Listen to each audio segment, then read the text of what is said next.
दिलों में प्यार की खुशबू तो होठों पर दुआ रखना। दिलों में प्यार की खुशबू तो होठों पर दुआ रखना। इमाम वक्त से एक रिश्ता इश्क वफा रखना। इमाम वक्त से एक रिश्ता। Assalamu alaikum wa rahmatullahi wa barakatuhu, everyone, and welcome back to another episode of Friday Sermon for Kids, where, as you already know, we try to bring you just a little bit from the ocean of guidance present in beloved Huzoor's Friday Sermon. Nobody over here has ever done this alone.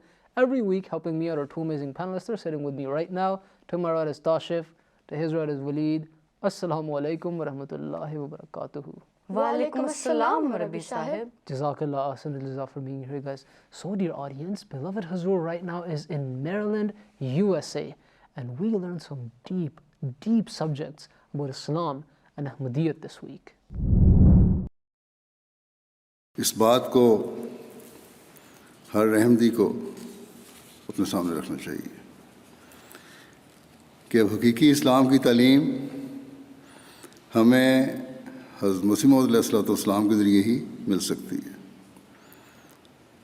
क्योंकि आप अलैहिस्सलाम ही वो शख्स हैं जिनको इस ज़माने में अल्लाह ताला ने कुरान करीम के उलूम व मारिफ़ अता फ़रमाए और इस्लाम का हकीकी इल्म अता फ़रमाया है। So, dear viewers, beloved Huzoor Ayyadahullah Ta'ala is of course in the United States of America, and Huzoor this week presented some very, very complex and deep subjects about being an Ahmadi Muslim, part of this Jamaat. We're going to try to simplify those for you this week, but before that I come to my two panelists, whom I have to ask, as I do every single week, were you guys able to go through the sermon this week? Alhamdulillah, yes. Alhamdulillah to that, and of course after that come your newly learned points. So let's get to those. I learned that the promised Messiah Islam told his community to adopt high morals because this was a commandment of God. I learned from the Friday sermon of beloved Huzoor that we should always strive in our worship only for the sake of Allah the Almighty. Jazakallah ahsan al-jazaa. Very beautiful points and part of some of those very important complex things we're going to discuss today. Before we get to those, I have to ask for all of your amazingly newly learned points, dear audience. For that, we're going to be going straight to Kids Take. I've learned that we must seek a great deal of repentance and we must constantly mold our actions in a manner that draws the pleasure to God. I have learned that the Holy Prophet stated that those who are not grateful to others are not grateful to God. I have learned that a true Ahmadi should recite the Holy Quran regularly.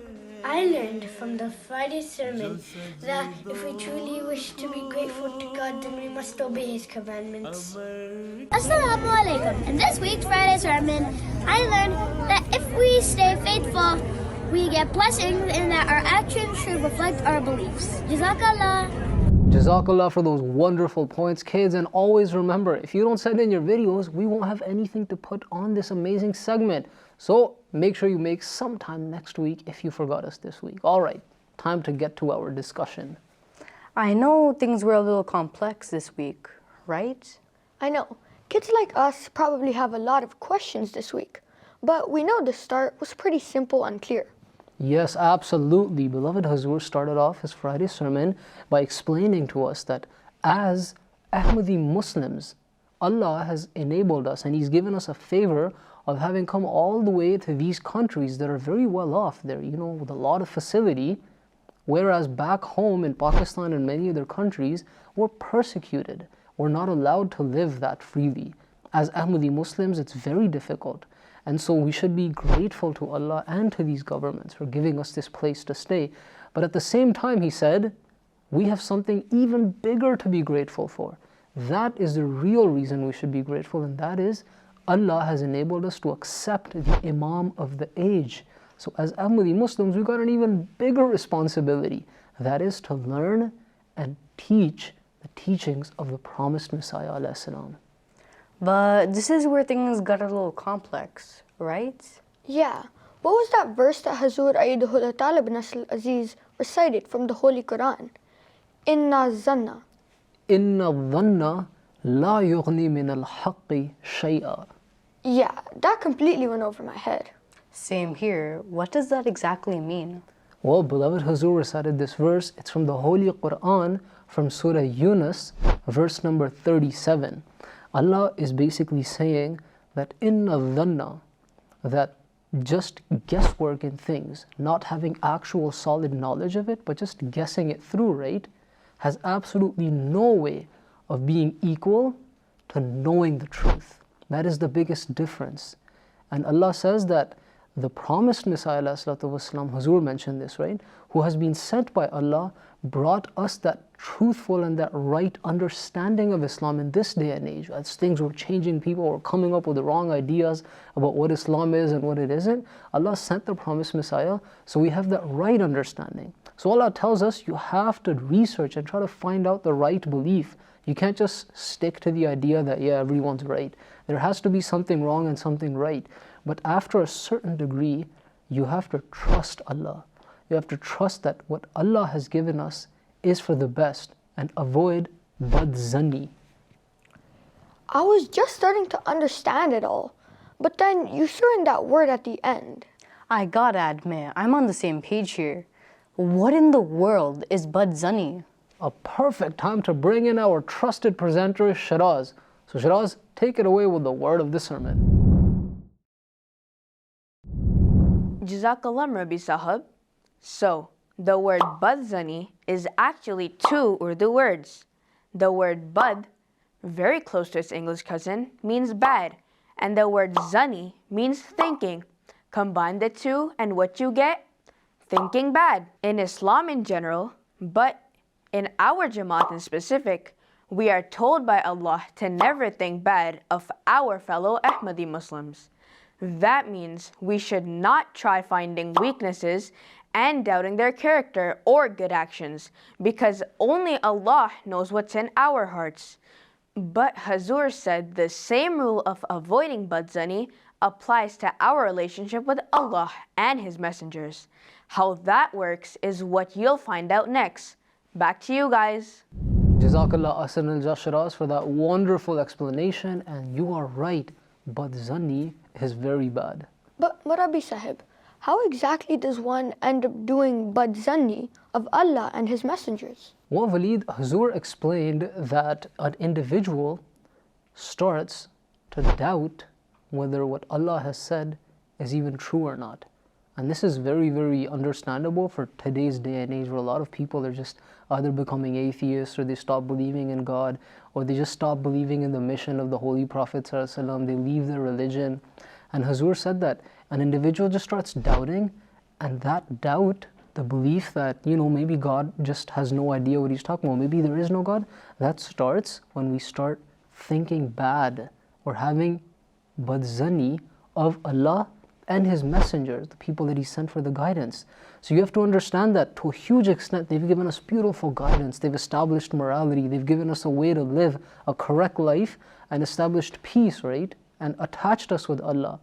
But at a certain point, you have to trust that what they were telling you was for the higher good, and that is going to happen. The plan that Allah has for you is right.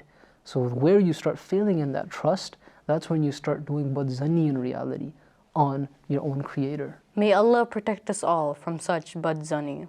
Ameen. But aside that, just the idea of constantly doubting everything would just drive us crazy, right? Absolutely, and Huzoor even gave an example that the promised Messiah ﷺ has presented. Huzoor has said that in the physical world, imagine if you started doubting every single thing in your life. You would literally go crazy, because the promised Messiah says whenever any food is presented to you, you would go crazy thinking, okay, maybe is there some poison in here? Maybe somebody has put something dangerous or some potion in there or something wrong that's going to affect me. How should I go and live about my life anymore, right? And so that just drives you crazy. So Huzoor said that, no, you only have the human ability to have certain knowledge to a degree. And Allah has given you that power. So you research to that degree. But after that is when you need to trust Allah, that the plan that Allah has built for you And the success that Allah has given you up until now was because of His grace. So then after that is when you as an individual stay safe from going crazy. Inshallah. But then how do we get such knowledge? Well, that's exactly why we are going to have to go to our next amazing segment, which by the way is going to have an answer to that question. For that, we go straight to the question of the sermon. Alright everyone, welcome once more to the question of the sermon, where as you already know, you sitting at home as well as our two amazing panelists have 10 seconds to get the right answer to a weekly question. Question this week is, from this Friday sermon specifically, what did Huzoor Ayyadahullah Ta'ala bin Nasr al-Aziz say we should look at the Holy Quran as? You have 4 options. Option number 1, as a philosophy of life. Option number 2, as an amazing novel. Option number 3, as incredible stories of prophets. And option number 4, as a rule book. Time starts now.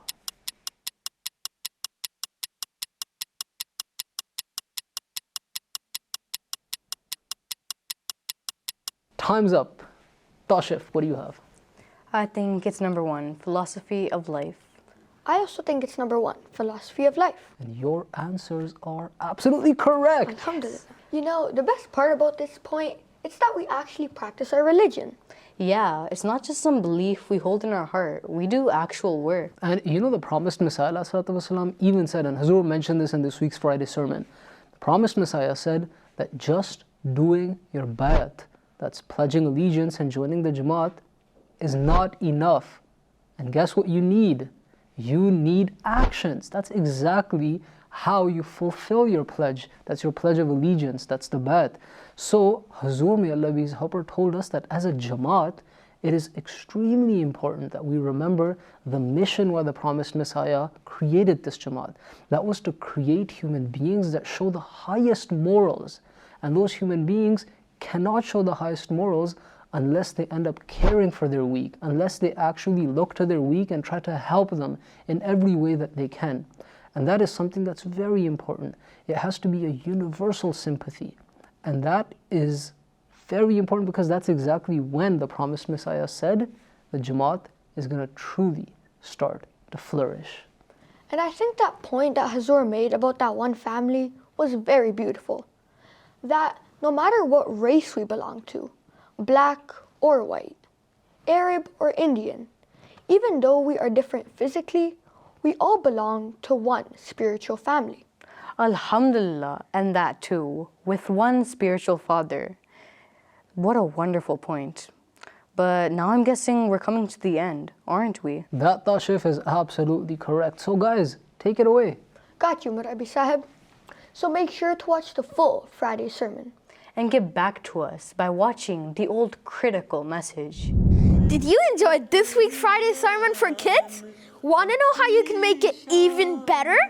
Tell us what you learned from beloved Huzoor's Friday sermon and send your questions and videos at this email and we'll try our best to include them. Now, we can't include all the videos you'll send every time, but you can see them all on our Instagram and Twitter at MTA Canada. Remember, at Friday Sermon for Kids, you're not just the audience, you make the show. See you next week. Okay everyone, it's time once more to review our lesson for the week. As always, pay close attention. Huzoor began by mentioning how as Ahmadi Muslims, we should be very grateful as Allah enabled many of us to come to these developed countries because of persecution in others. But this puts a big responsibility on our shoulders because an even bigger favor of Allah on us is that we have accepted the Imam of the age. So we have a duty of learning the teachings of the promised Messiah Islam and act on them. Huzoor Ayyadahullah Ta'ala bin Nasr al-Aziz mentioned how simply having guesswork as one's fate is wrong. Islam teaches us to seek knowledge and have the right belief, but in the ultimate run, put our trust in Allah and His guidance which He has given us. But we should not become badzan, that is, think bad of Allah and His guidance. This includes the promised Messiah alayhi salatu wasalam and Khilafat Ahmadiyya, both of which were sent by Allah for spiritual guidance. Exactly. And so to get that knowledge, Huzoor mentioned we should look to the Holy Quran, but not just as some book of old stories, but as a complete philosophy of life, and the way the promised Messiah, peace be upon him, has understood it and practiced it in this age. One of the most important reasons for establishing this Jamaat was so that Ahmadi Muslims could become completely loving and sympathetic for each other. In other words, show very high morals, care for the weak, and don't think bad of them. That is when this Jamaat will truly flourish, inshallah. Now remember, these are just a few flowers from the garden that is beloved Huzoor's Friday sermons. So make sure to watch Huzoor's full khutbah. Until next week, Khuda Hafiz. दिलों में प्यार की खुशबू तो होठों पर दुआ रखना इमाम वक्त से एक रिश्ता इश्को वफा रखना इमाम वक्त से एक रिश्ता इश्को वफा रखना